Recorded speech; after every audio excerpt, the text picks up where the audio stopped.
Dito sa Papa Dudut Stories, ikaw ay hindi nag-iisa.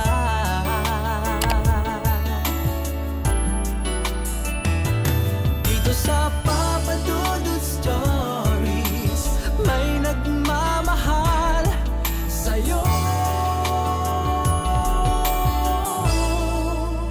Papa Dudut Stories, Papa Dudut Stories. Dear Papa Dudut, sa lahat po ng mga nakatutok ngayon, huwag pong kalimutan mag-like, mag-share at mag-subscribe. Maraming salamat po sa inyong lahat.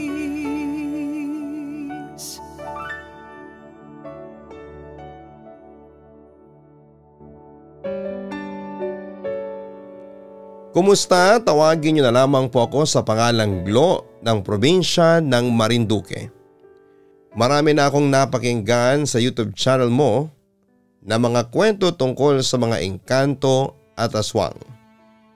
Pero alam niyo ba na merong mga engkanto na aswang pa? Sila ay yung tinatawag na mangalo. At mayroon akong totoong karanasan sa mga nilalang na ito.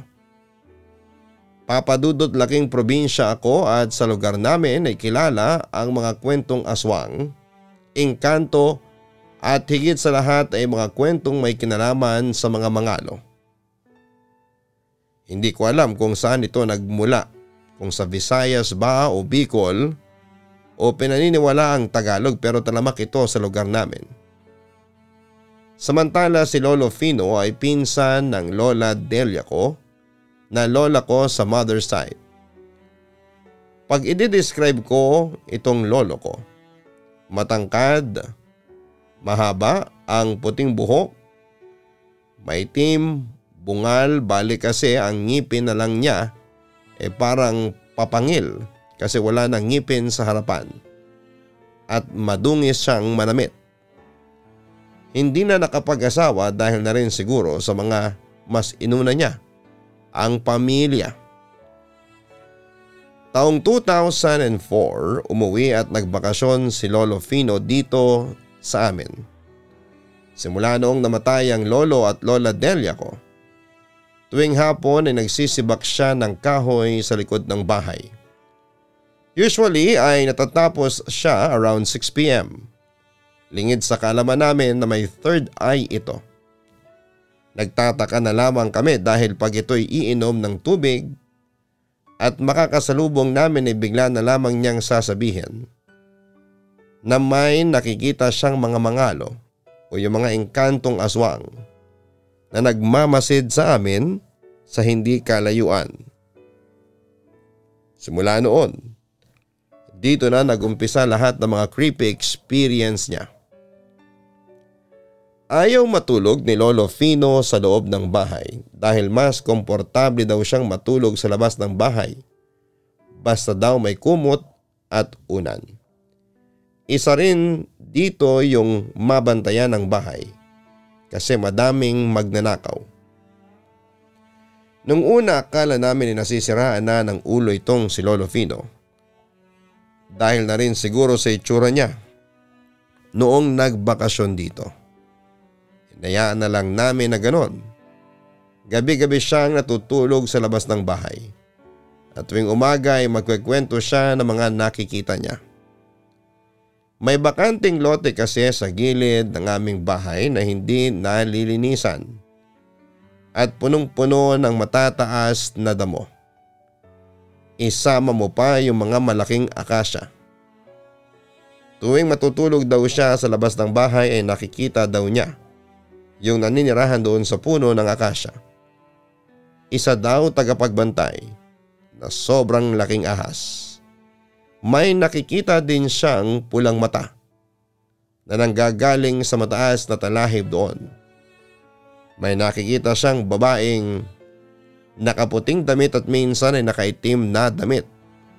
Pati nga kapre doon sa taas ng puno ng mangga ng kapitbahay. Isinasawalang bahala ng ibang kamag-anak namin si Lolo Fino dahil sa itsura at ugali niya. Iniintindi na lamang siya pero kami naman ni Mama naniniwala sa kanya. Hanggang sa madami na talaga siyang nakikita. Nakikita daw niya si Lola Delia.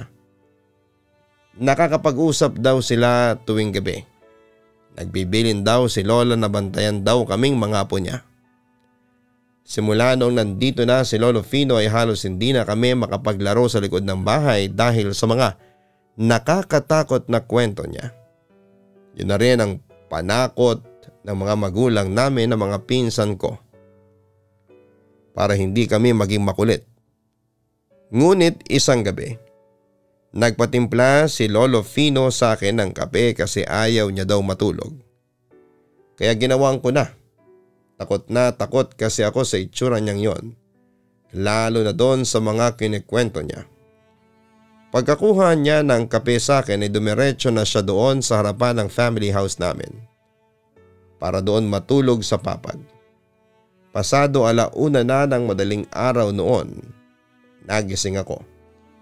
Kasi yayakap na sana ako kay mama noon kaso'y wala siya. Bumangon din ako kasi ihing-ihi na ako. Pumunta ako ng CR at nakasarado yon. Baka nga umihi si mama. Tama nga ako, andun siya. Noong natapos si mama, umihi na rin ako. After kong umihi noon ay diretsyo na kami ng higaan nang may marinig kaming tumatakbo. Tapos ay biglang may sisit-sit. Nung una ay hindi namin pinansin yon hanggang sa may natanaw ako sa hindi kalayuan. Isang lalaking gwapo. Matangkad, maputla at nakasuot ng itim na corduroy jacket at pants. Nakatingin ito sa amin ni mama at nakangisi. Nagkatinginan kami ni mama at kinilabutan kaming pareho. Agad niyang hinila ang braso ko noon at nagmamadali kaming pumasok sa loob ng bahay. Ma, ano po kaya yun? Tao po ba yung nakita natin? Tanong ko noon sa aking ina. Hindi ko alam, parang tao, parang hindi eh. Pero naaalala ko yung madalas ikwento ni Tio Fino na mga mangalo. Sagot ni mama sa akin. Hindi naman po siya mukhang engkanto kasi yung suot na damit niya parang suot lang ng ordinaryong tao. Sabi ko naman. Makalipas nga ang ilang minuto ay narinig naming bumangon si Lolo Fino. Agad kaming sumilip sa bintana para i-check kung ano ang ginagawa ng matanda sa labas. Pero nagulat kami nang makitang wala na ito sa hinihigaan niya. Nakita ko ang kaba sa mukha ni mama. Pagkatapos ay sinabihan na niya akong matulog. Agad naman akong sumunod at nakatulog. Nagising na lamang ako bandang 6:00 ng umaga. Agad akong buwaba para silipin kung bumalik na ba si Lolo Fino. Pagbaba ko ay nakita ko si mama na nakatulog sa sofa habang narinig ko si Lolo Fino na nagsasalitang mag-isa, kaya sinilip ko na ito. Kaso papadudot nagulantang ako kasi nakita kong puno ng dugo ang kanyang kamay at damit. Lolo, ano po nangyari sa inyo? Bakit duguan ang damit at kamay ninyo? Tanong ko sa kanya habang kinakabahan ako sa aking nakikita. Hindi siya nagsalita pero pinakita niya sa akin yung maliit na bato na kulay ginto. Ano po yan, Lo? Usisa ko sa kanya. Kagabi nang huli ako ng 2 aso na pagala-gala sa kalsada. Kinatay ko tapos yung dugo at laman loob ay inalay ko sa mga mangalo na dumalaw sa atin kagabi. Bilang kapalit ay binigyan niya ako ng 3 piraso ng ginto. Kwento niya sa akin. Talaga po? Hindi naman ako makapaniwala sa kwento ni Lolo Fino. Dagdag pa niya, bukod sa pagiging engkantong aswang, ang mga mangalo ay ugali daw nitong magbigay ng pabuya sa mga tao makapagbibigay sa kanya ng dugo at lamang loob ng mga hayop o tao. At ginto ang madalas nilang ibigay bilang pabuya. Samantala nang magising si mama ay ibinigay ni Lolo Fino ang mga gold nuggets na ibinigay sa kanya ng mangalo. Bagamat kwestiyon siya ni mama nang makita ang dugo ang kamay ng kanyang tiyuhin. Natatandaan ko na sumama pa ako sa kakilala ni Mama na alahero para ibenta mga gold nuggets at nagulat ako kasi nagkakahalaga yon ng 27,000 pesos. Pagkatapos noon ay nag-request si Lolo Fino na maghanda kami ng maraming pagkain at yun nga ang ginawa namin. Bukod sa pagkain ay nagpainom din si Papa sa mga kamag-anak at kapitbahay namin. Tapos ay binayaran na rin ni Mama ang utang niya doon sa sari-sari store na katapat namin. Binibigyan naman ni Mama ng pera si Lolo Fino pero ayaw niyang tanggapin. Pero nagpabili na lamang siya sa akin ng buy one take one na burger. Mabilis naman akong sumunod at pagkabigay ko ng 2 burger ay tuwang-tuwa si Lolo Fino. Lumipas ang 2 araw, muling nagparamdam ang mangalo sa pamamagitan ng mga kaluskos sa labas ng bahay namin at sa mga sitsit. Pero nagtaka ako kasi nagmamadaling pumasok noon si Lolo Fino sa loob ng bahay namin. Tinanong namin kung bakit siya natatakot. Ang sabi niya ay maraming mangalo sa labas ng bahay namin at hindi daw yung mangalo na kakilala niya at nagbibigay sa kanya ng mga ginto. Iba raw. At ang nakakatakot pa dito ay mga gutom raw ang mga mangalo na nasa labas. Samantala ay kinandado agad ni na Mama at Papa ang mga bintana sa first and second floor ng bahay ni Lolo Fino. At sinaradong mabuti ang main door at ang pinto sa likod ng bahay. Dahil naman sa curiosity ay sinubukan kong sumilip sa labas pero papadudot nagulat ako at napaatras. Nang makita kong marami ang nakatayo sa labas, lahat sila ay mapuputla. Nakangiti na abot hanggang tenga at nanlilisik ang kanilang namumulang mga mata. Ang nakapagtataka lang, kung sa pananamit hindi sila mukhang engkanto kasi yung mga suot nila ay tipikal na suot na makikita mo sa mga kapitbahay namin. May mga babaeng nakaduster, may teenager na nakaponytail at kulay pink na damit at white na palda. Merong nakasuot na jersey, partida Golden State Warriors pang jersey. May mga nakasuot ng barong, may mga nakasuot ng tube at short shorts. Nakita din yon ni Lolo Fino at ang sabi nito ay ginagaya daw ng mga mangalo ang itsura at kilos ng mga tao. Pero wag daw magpapalin lang dahil kahit sa araw ay pwede silang umatake at kumain ng tao. Sa kabilang banda ay nagpanik kami nang biglang kinatok ng mga mangalo sa labas ang bintana namin. Agad namang sumigaw si Lolo Fino at pinakukuha nito ang asin. Agad namang kinuha ni Mama ang isang bote ng asin at ang ginawa ni Lolo Fino ay nagbudbud siya ng asin sa nakasaradong bintana. Kitang-kita naman ang takot at pag-atras ng mga mangalo. Hanggang sa isa-isa itong nagsipagalisan sa tapat ng bahay namin. Kinabukasan ay nagising kami na nagkakagulo sa labas.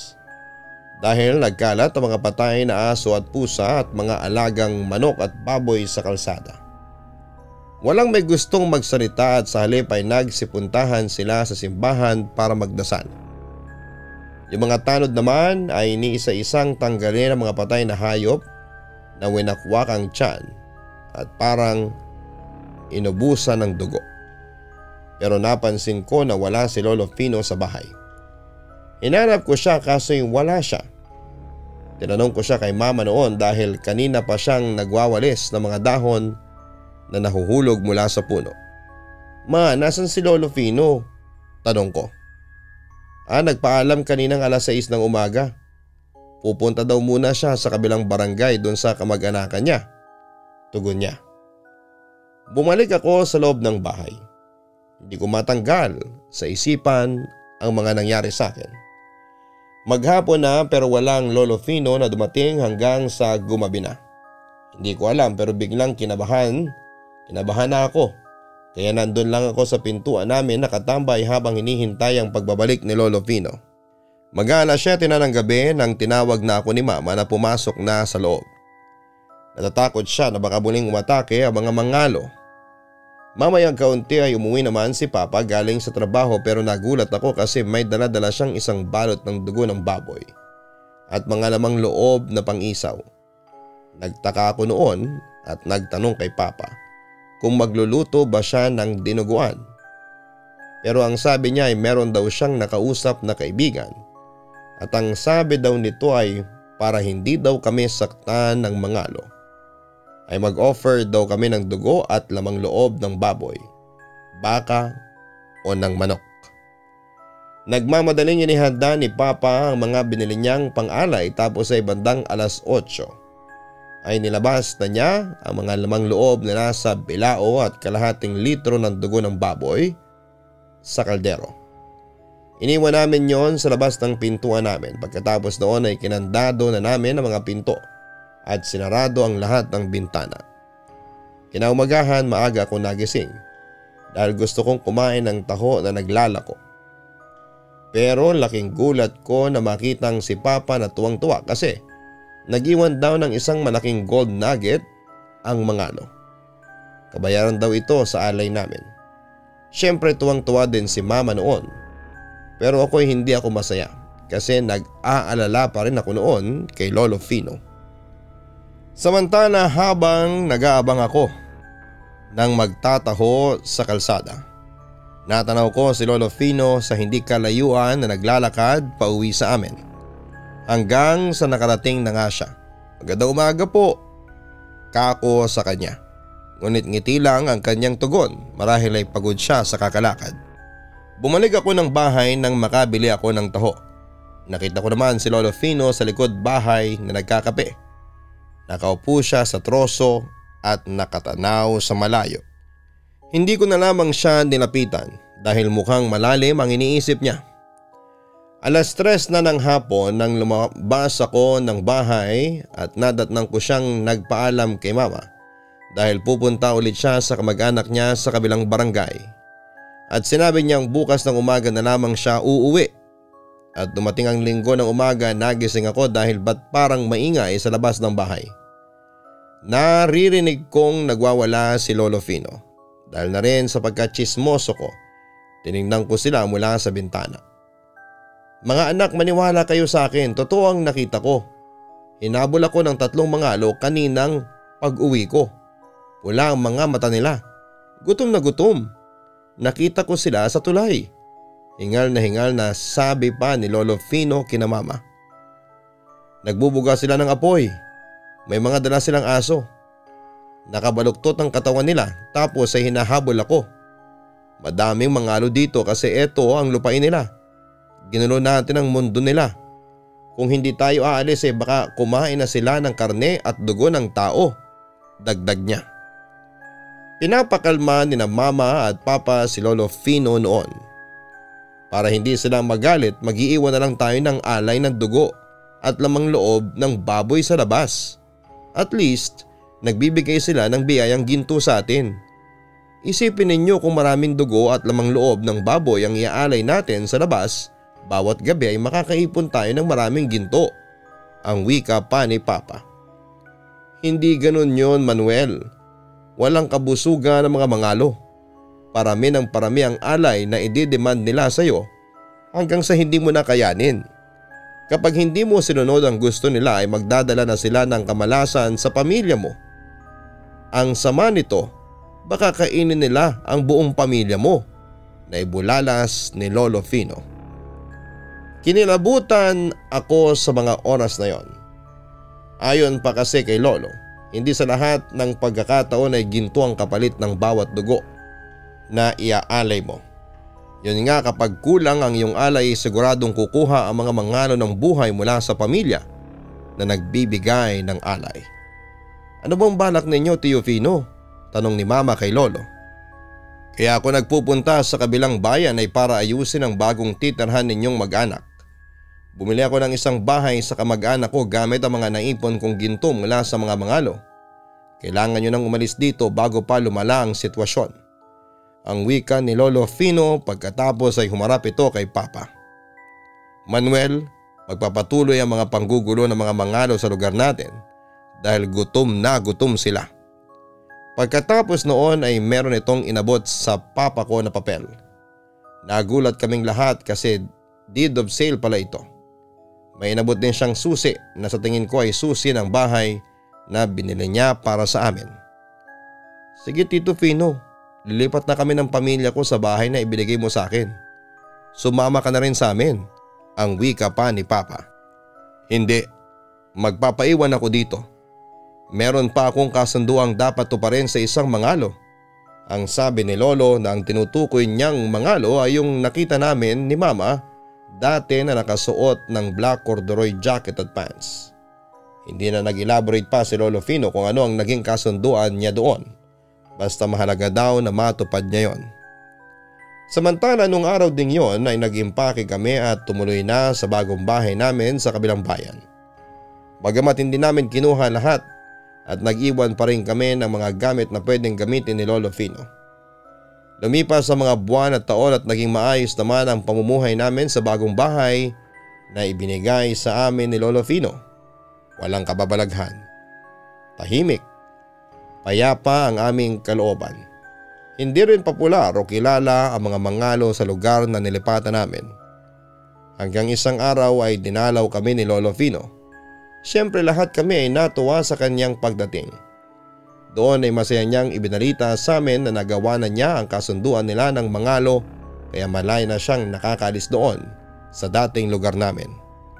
Umalis na rin daw ang mga kamag-anak namin dahil palala ng palala ang panggugulo ng mga mangalo sa kanila. Katunayan ay may napatay na raw na isang pamilya. Bagamat ayon kay Lolo Fino ay nagkaroon daw ng cover-up sa pagkamatay ng pamilyang yon at pinalabas na pinatay at minasakir ito ng mga akyat bahay. Hindi sinabing mga mangalo ang pumatay sa nasabing pamilya. Samantala kwento pa ni Lolo Fino, may mga researchers na mula sa KMJS ang pumunta sa dating lugar namin para mag-imbestiga sa mga mangalo o engkantong aswang. Pero wala ni isa ang gustong magsalita. Kaya sa huli hindi raw natuloy ang balak na pag-feature sa lugar namin. Sa ngayon Papa Dudut ay sa amin na nakatira si Lolo Fino. At age of 91 ay malakas pa rin po ito. Ganon pa rin ang ugali nito pero pinagawa na namin siya ng pustiso para makakain siya ng mas maayos. Kasama ko rin ang mga magulang at bunsong kapatid ko. Habang ang ibang kapatid ko ay may sarili ng pamilya. Ako naman eto dalaga pa rin at nag-work ako sa Marinduque Provincial Capital. Kahit walang love life, fulfilled naman ang buhay ko. Kasi kasama ko naman ang mga mahal ko sa buhay. Hanggang dito na lamang po Papa Dudut, muli maraming salamat at magandang gabi sa inyong lahat. Lubos na gumagalang, Glo. Maraming salamat kay Glo sa pag-share mo ng kwento sa aming programa. Karamihan siguro sa atin ay bago lamang sa sinasabing mangalo. Ayon sa mga paranormal experts, ang mga mangalo ay mga malevolent beings. Ibig sabihin po nun ay mga masasamang nilalang. May mga nagsasabi na mga engkanto ito na kumakain ng laman at dugo ng tao hayop. Bagamat ayon din sa iba, ang mga mangalo ay goblins o duwende na nagdadala ng kamalasan sa pamamagitan ng pagpapakalat ng sakit, mga aksidente at kapag gutom ay pwedeng pumatay ng tao na parang sa aswang. Bagamat nagbibigay ito ng ginto bilang kapalit sa natanggap nilang alay mula sa tao. Huwag daw tayo maging ganid dahil delikado pa rin ang pakikipagkasundo sa mga masasamang nilalang na ito. Totoo man o hindi na may mga mangalo, mas makakabuti pa rin na iwaksin natin ang greed o pagkaganid at sa halip ay umiwas sa mga ito. Dahil mas mahalaga pa rin ang kaligtasan at katahimikan na kailanman ay hindi matutumbasan ng pera o ng ginto.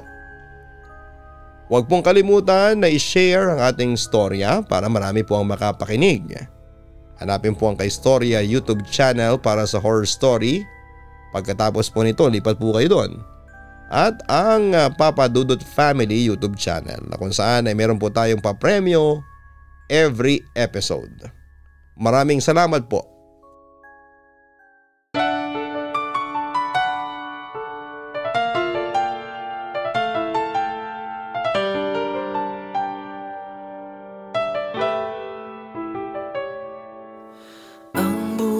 ay mahiwaga,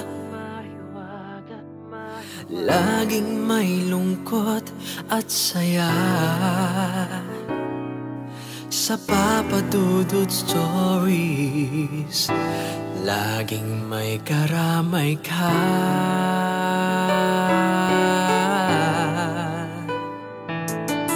Mga problemang kay bigat, dito ay pakikinggan ka. Sa Papa Dudut Stories, kami ay iyong kasama. Dito sa Papa Dudut Stories, ikaw ay hindi nag-iisa.